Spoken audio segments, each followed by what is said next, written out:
मैं आपका कुंदन सर आज के इस वीडियो में लेकर आए हैं कक्षा 6 अध्याय 3 संख्याओं के साथ खेलना विषय गणित और प्रश्नावली 3.2 यानी 3.2 का प्रश्न संख्या 1। ठीक, प्रश्न संख्या क्या है? 1। और आप ये जो सभी देख रहे हैं वो पांडे सर यूट्यूब चैनल पर देख रहे हैं। ठीक है, तो आइए बिना देर किए हुए आज का जो प्रश्न है उसे हल करते हैं। प्रश्न संख्या 1 कह रहा है, बताइए कि किन्हीं दो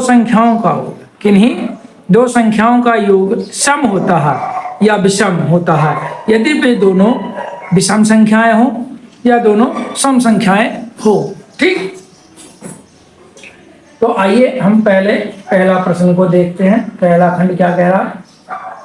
कह रहा है कि विषम संख्या हो तो विषम संख्याएं हो तो किन्हीं दो विषम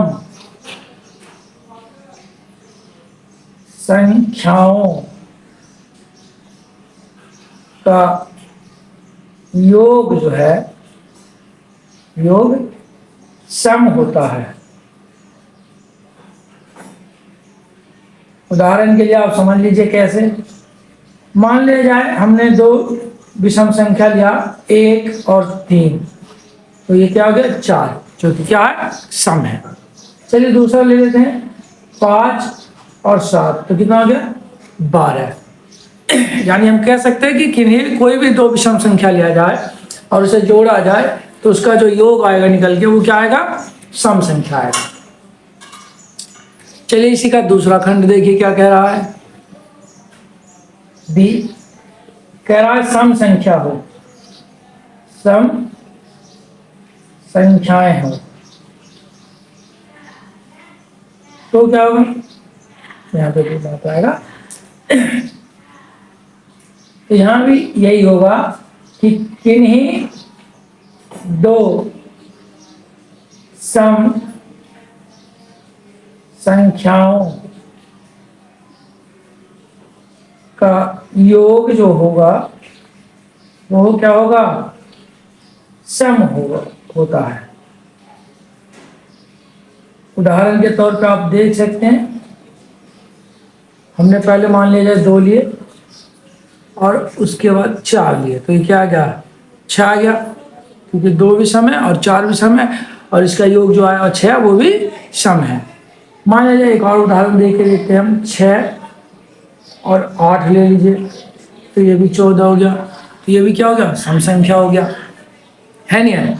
यानी हम कह सकते हैं कि कोई भी विषम संख्या हो या सम संख्या हो, अगर 2 लिया जाए, 2 ही विषम संख्या लिया जाए या 2 ही सम संख्या लिया जाए, तो उसका जो योग होगा वो क्या होगा? सम होगा।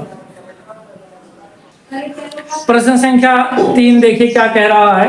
कह रहा है संख्या 13 और 31 अभाज्य संख्याएं हैं। इन दोनों संख्याओं में दो अंक 1 और 3 हैं। 100 तक की संख्याओं में ऐसे अन्य सभी युग्म ज्ञात कीजिए जो अभाज्य हो और जिसका जैसे 13 का उल्टा कर देते 31 हो गया, ऐसे उन दोनों संख्याओं को उल्टा करके लिखा जा सकता है 100 तक, और दोनों ही अभाज्य संख्याएं हो।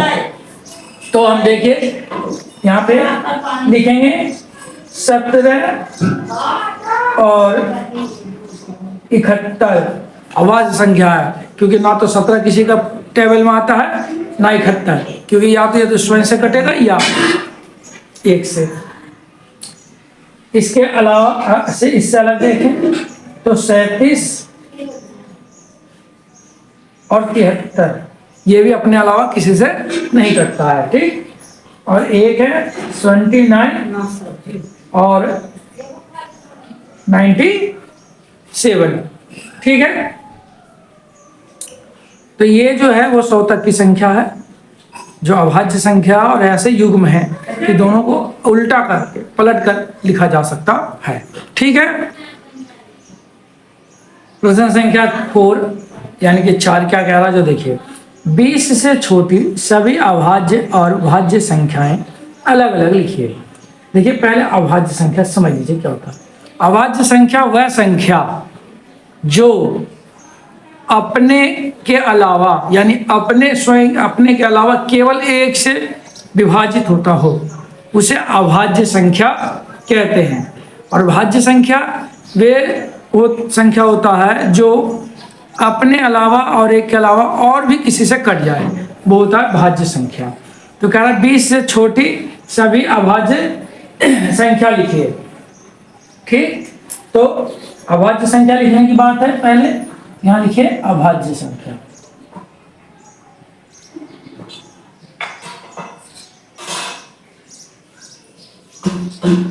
तो अभाज्य संख्या सबसे जो है, एक की तो बात ही नहीं है, दो से होता है। दो अभाज्य संख्या क्योंकि वो अपने अलावा एक से करता है। उसके बाद 3, 5, 7, 11, 13, 17, 19 ये अभाज्य संख्या है जो अपने अलावा किसी से नहीं करता है। भाज्य संख्या, भाज्य संख्या क्या होता है जो अपने अलावा और से भी कट जाए। जैसे इनके बीच में 4 रह गया, 6 रह गया, 8 रह गया, 9 भी, 10 भी, 12, 14, 15, 16, 18 ये जो है ये भाज्य संख्या है। क्योंकि देखिए 18 जो है क्या है, 18 से भी कटेगा, 1 से तो कटेगा ही। तो दो नंबर 18 कट जाएगा, 6 3 18 कट जाएगा, ऐसे 4 4 16 कट जाएगा, 8 2 16 हो गया, 3 5 15। ये तो ये मतलब सभी संख्याएं जो है अपने अलावा और एक के अलावा और भी संख्या से कट जाता है, तो उसे हम भाज्य संख्या कहते हैं। ठीक, तो अगर वीडियो अच्छा लगा हो तो वीडियो को लाइक करिए, और अब तक अगर चैनल को सब्सक्राइब नहीं किया तो सब्सक्राइब कर लीजिए और इसे बेल आइकन को दबा लीजिए, और अपने मित्रों के पास यानी दोस्तों के पास, फ्रेंडों के पास इसे शेयर करिए, जिससे इसे ज़्यादा से ज़्यादा लोग देख पाए और इसका फ़ायदा उठा पाए। चलिए, जब तक के लिए मिलते हैं अगले वीडियो में। स्वस्थ रहिए और मन लगा के पढ़िए।